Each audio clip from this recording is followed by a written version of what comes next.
Greetings, Neo-Swedenborgians.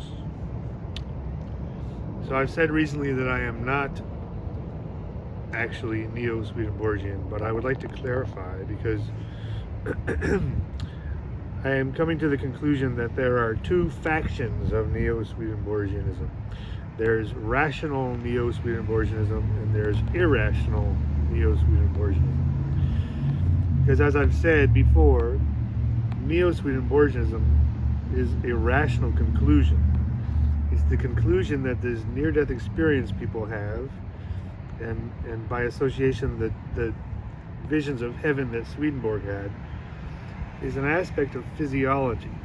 In other words, it's, quote, all in their head. It is a physiological microcosm. Because when the person has the near-death experience, they're on their hospital bed and they just don't seem to go anywhere, but then they come back and they report this journey they took. So the rational conclusion is that the journey was somehow within their own physiology, or in other words, in their head. So that is a rational conclusion. And that is the basis of rational Neo-Swedenborgianism. But I personally do not believe it's all in their head. And that makes me an irrational Neo-Swedenborgianist, or more specifically, an irrational intergalactic Neo-Swedenborgianist.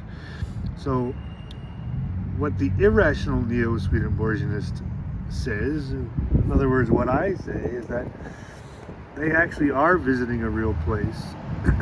It's the same place that J. Hewitt Mackenzie describes in his book, Spirit Intercourse, which I'll link below. It's the same place that Francesco described in his book, Wanderer in the Spirit Lands, which I'll also link below. It's also described in a number of other places. Too many to link, but a good one is, to start if you're interested, is Nosso Lar by Chico Xavier. And it's a fascinating subject. And I guess drawing from Swedenborg, I want to say that I want to make it personal to you, the listener. How to be Neo-Swedenborgian, whether you're rational or irrational, is to essentially do your own thing, to think about what your own thing is and to do it.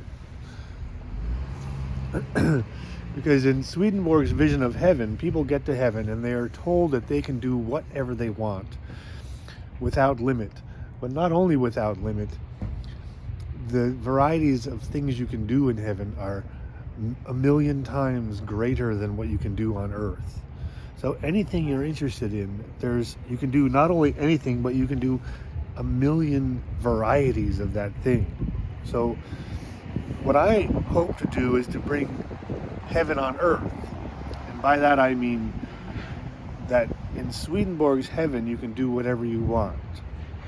So to bring heaven on earth is to think about whatever it is you want to do.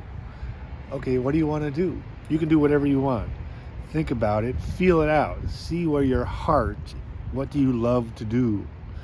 Maybe you want to design buildings, or maybe you want to build musical instruments, or who knows, whatever your thing is. Figure out what your thing is, because what I would like is to be around people who are doing their thing. What I'm trying to create is a community of people who are doing their thing. They don't have to be doing what I'm doing. So then the question is, well, how's it going? How's it going doing your thing, right? And it's always going to be a struggle here on